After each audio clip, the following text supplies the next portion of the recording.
that it is not reasonably possible or likely that the local government elections scheduled for the month of October 2021 will be held in a free and fair manner as required by the peremptory provisions of the Constitution.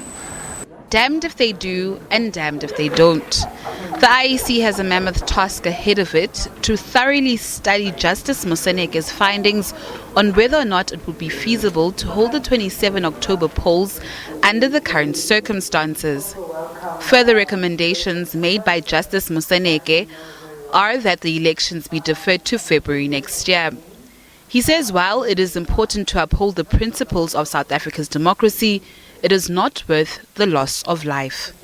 Although the findings of Moseneke's inquiry are not binding on the Commission, whatever decision it makes needs to be in line with the constitution of the country.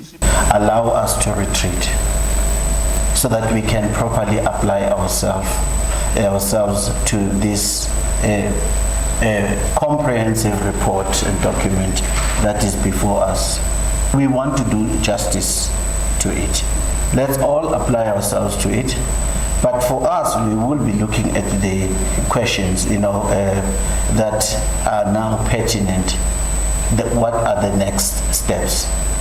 Moseneke says that the recommendations that he has made are motivated by the experience of other countries that held elections during the COVID-19 pandemic, as well as the advice of leading scientists. Meanwhile, some political parties have reacted to Moseneke's report.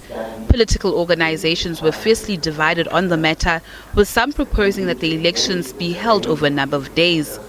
Meanwhile, the EFF in a statement has welcomed the findings of the inquiry. We have been quite clear up until now that we are objecting to the postponing of the local government elections. Our view is that the Constitution makes it quite clear that local government elections should be taking place every 5 years. We understand and we accept the report. We welcome the recommendations, and we have been on record as the IFP saying that the elections should really be postponed to May 2022. If the IEC follows the recommendations of Justice Moseneke's report, it will need to approach the Electoral Court to apply for the postponement. Therefore, a constitutional amendment would not be required.